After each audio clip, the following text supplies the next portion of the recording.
Assalamualaikum warahmatullahi wabarakatuh.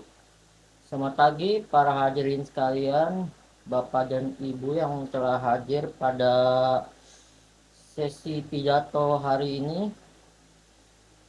Jika tak kenal maka tak sayang ya. Jadi izinkan saya untuk memperkenalkan diri saya terlebih dahulu. Nama saya Sultan Salahuddin Al-Ayubi.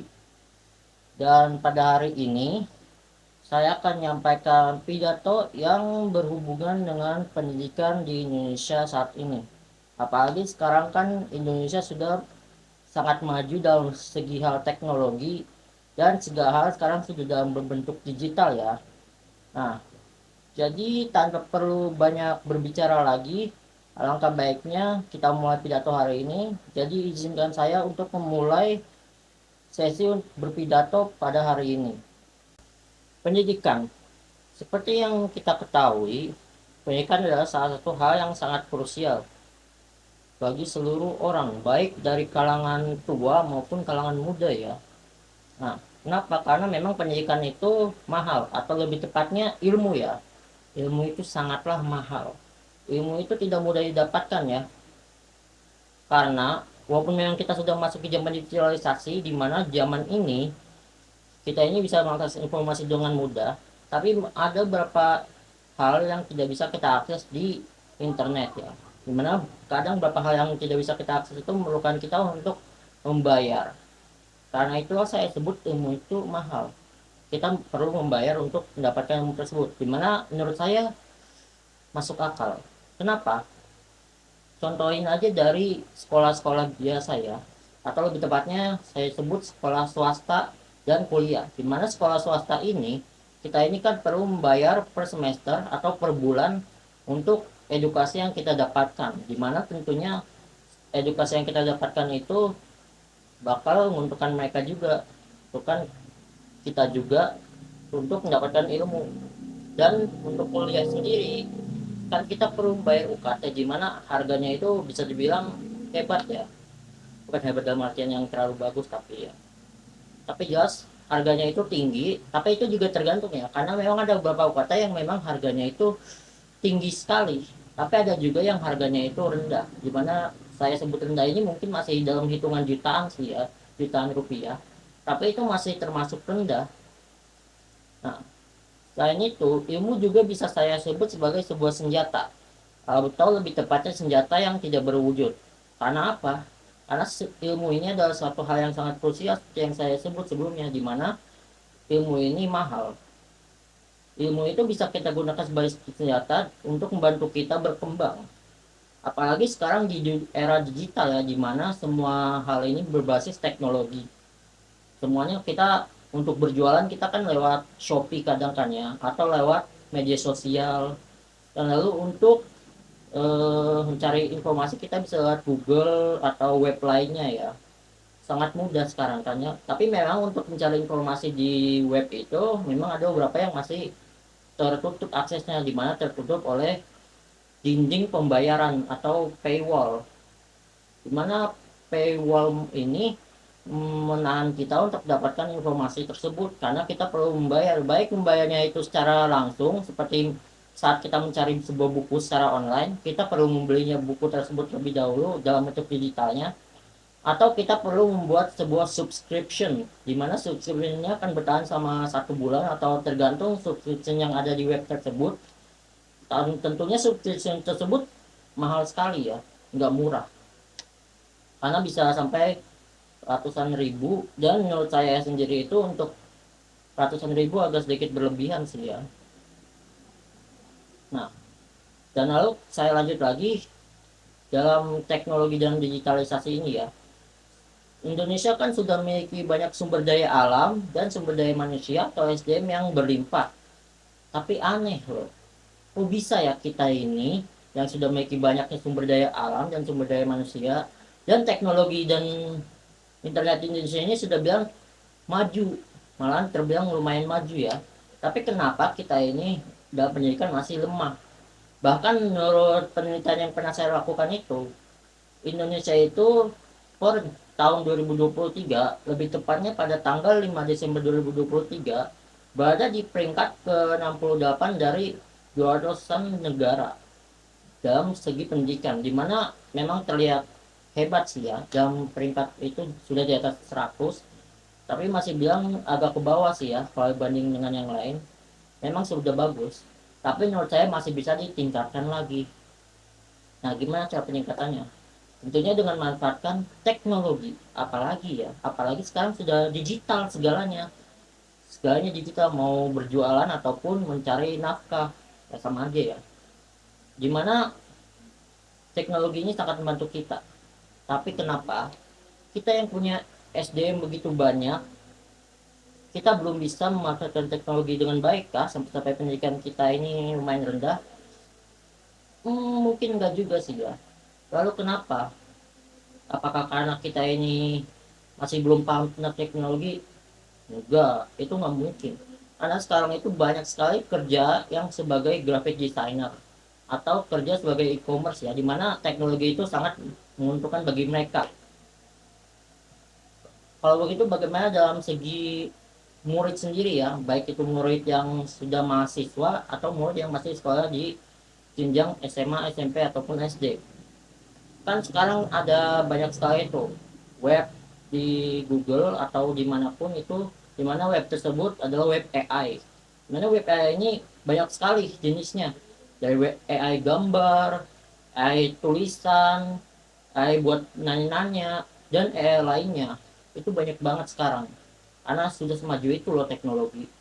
Nah, apakah karena AI ini sendiri yang buat perkembangan pendidikan di Indonesia ini rendah atau lebih tepatnya lambat ya?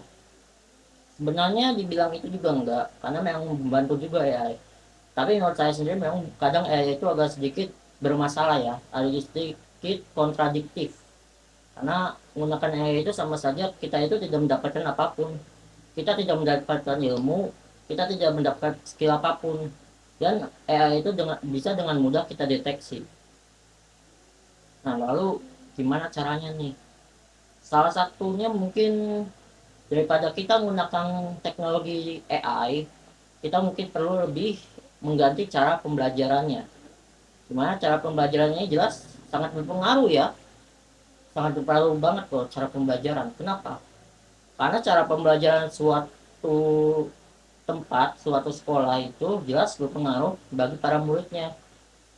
Itu juga bukan cuma karena lingkungan tempatnya juga ya, mungkin yang lingkungannya agak kumuh atau gimana, mungkin yang susah ya buat dapat informasi atau buku-buku. Tapi untuk lingkungan sekolah yang sudah bagus dan sudah sangat indah ya, dan banyak banget bukunya, itu sudah sangat bagus. Tapi mereka semua itu walaupun sudah seperti itu, baik itu sekolah biasa seperti SD, SMP, SMA ataupun kuliah atau universitas, semuanya kebanyakan masih pakai metode yang sama, yaitu menggunakan buku. Dimana menggunakan buku ini sebenarnya memang nggak salah sih ya, karena buku ini salah satu hal yang sangat krusial, karena buku ini mengandung ilmu dan bisa mengajarkan kita berbagai hal. Tapi ada satu permasalahan di buku ini, atau lebih tepatnya bukan buku sih ya, lebih ke orang-orang yang ada di Indonesia. Apa tuh permasalahannya? Yaps, membaca. Indonesia ini bisa bilang literasi bacanya ini kurang banget, minus literasi. Kenapa? Karena saya sendiri pernah pengalaman sih ya. Saya itu memang kadang kalau melihat sebuah buku atau mungkin sebuah teks apapun, kalau melihatnya tulisannya panjang banget tuh, dari satu halaman atas sampai bawah itu full tulisan semua, itu saya sudah malas bacanya, karena tulisannya bukan cuma banyak, tapi kadang ada yang tidak terorganisir juga ya tulisannya, jadinya agak susah dibaca. Nah, terus kira-kira gimana nih cara kita biar bisa manfaatkan teknologi ini agar kita bisa memperbaiki pendidikan di Indonesia? Nah, saya sendiri sebenarnya pernah pengalaman dulu. Pada saat saya sekitar SMP, saya pernah melakukan sebuah pembelajaran dengan sistem yang unik ya, dengan guru saya dulu. Nah, sistem apa itu? Sistem pembelajarannya itu adalah sistem interaktif. Dan ini memanfaatkan sebuah aplikasi dari laptop ya. Dimana saya juga sendiri agak kurang ingat dengan aplikasi itu. Tapi dengan aplikasi itu aplikasi yang semacam aplikasi video interaktif. Dimana aplikasi itu dapat mengajarkan kita sebuah apapun yang kita mau ya, tapi itu tergantung aplikasinya. Karena saat itu dulu saya saat pembelajaran interaktif itu menggunakan aplikasi khusus untuk pelajaran IPA, dimana menurut saya sangat menarik sekali sih, karena yang IPA kan memang banyak sekali teori-teorinya yang memusingkan kepala, dan banyak sekali kata-kata yang ribet, apalagi rumus-rumusnya itu loh. Tapi dengan cara pembelajaran interaktif ini saya justru malah suka IPA, saya tertarik dengan IPA. Walaupun memang saya itu bukan fans IPA berat ya, tapi menurut saya itu sebuah terobosan yang bagus banget. Nah, jadi ide saya itu, daripada terus-terus manfaatkan buku atau baca terus menerus mengandalkan buku, kita bisa menggunakan teknik pembelajaran interaktif ini, dimana teknik ini juga tidak hanya mendukung siswa untuk lebih aktif dalam kelas, tapi ini juga mendukung interaksi antara siswa dan juga guru. Jadinya kelas itu jadi tidak semakin gelap saja, atau lebih tepatnya semakin seram ya. Nah, kira-kira seperti itu loh ide saya, karena dengan teknik pembelajaran interaktif ini bisa jadi terobosan yang bagus untuk meningkatkan tingkatan akademis di Indonesia ini. Jadi mungkin saya yang kita awalnya peringkat 68 ini bisa naik loh ke peringkat 10 besar. Wush, keren tuh ya, naik ke peringkat 10 besar. Nah, selain itu mungkin saya ada ide lain sih ya, tapi saya akan lanjut dulu untuk ide pembelajaran interaktif ini. Nah, untuk pembelajaran interaktif ini menurut saya perlu diterapkan ke seluruh sekolah sebisa mungkin ya. Karena memang mungkin agak sulit karena ada beberapa tempat yang tidak memiliki internet ya, dimana ini jelas sangat merugikan mereka, dimana mereka masih perlu menggunakan buku. Ya, saya mengerti sih ya, karena memang jangkauan seperti itu sudah sulit dijangkau. Tapi mungkin bagi pemerintah yang mendengar pidato saya, mungkin bisa untuk membantu kita juga ya. Nah, dan menggunakan ide saya ini yaitu pembelajaran interaktif, saya harap semua orang, atau lebih tepatnya semua murid, bisa mengerti lebih mudah dengan pelajaran yang mereka pelajari. Dan kemampuan interaktif ini atau pembelajaran interaktif ini tidak hanya berlaku untuk siswa juga, ini juga bisa berlaku loh untuk dalam mencari pekerjaan. Kenapa? Karena saat pekerjaan itu kita kan sering ada pelatihan ya, pelatihan sebelum kita masuk ke pekerjaan itu, dan pelatihan itu kita bisa menggunakan teknik pembelajaran interaktif ini untuk membantu kita lebih paham tentang pekerjaan itu, karena secara tidak langsung kita juga perlu melakukan pekerjaan itu secara interaktif, secara virtual, dan dengan cara itu kita bisa lebih paham lagi tentang pekerjaan yang kita lakukan. Oke, selain dari teknik pembelajaran interaktif yang sudah saya jelaskan tadi, saya juga ingin mengusulkan sebuah ide yang membantu kita dalam masalah buku ini. Karena seperti yang kita tahu, buku ini terbatas ya. Memang ada banyak sih ya perpustakaan, tapi perpustakaan itu jarang banget didatengin oleh orang. Karena memang kadang lokasi fisik itu kan memang susah ya, untuk pergi ke tempat-tempat itu susah. Karena rumah orang itu berbeda-beda tempatnya. Memang ada perpustakaan di universitas atau sekolah masing-masing, tapi buku yang ada di dalam tempat itu masih terbatas. Jadi saya itu sebenarnya punya ide untuk membuat aplikasi perpustakaan digital, di mana aplikasi ini akan penuh dengan berbagai buku-buku yang ada, baik dari era yang telah lampau ataupun era sekarang. Mana jelas ini akan jadi terobosan yang baru juga ya. Mungkin nggak terlalu baru sih ya, karena sudah ada yang pasti pernah menerapkan ide ini. Tapi jelas di Indonesia ini belum. Kenapa? Karena saya ini udah sering mencoba mencari sebuah buku atau referensi, dan itu sulit sekali karena referensi memang terbatas ya. Apalagi buku itu kebanyakan yang saya temui itu sangat terbatas isinya, dimana saya nggak bisa melihat semua isi bukunya, dan jika ingin saya melihatnya itu saya harus membelinya terlebih dahulu. Ya, saya mengerti sih ya. Tapi dalam aplikasi perpustakaan digital ini, saya ingin semua buku itu gratis ya. Jadi orang itu hanya perlu mendaftar saja dengan akun, dan juga informasi mereka ya. Informasi seperti sekolah mereka apa, dan lalu mereka itu ada di kelas berapa.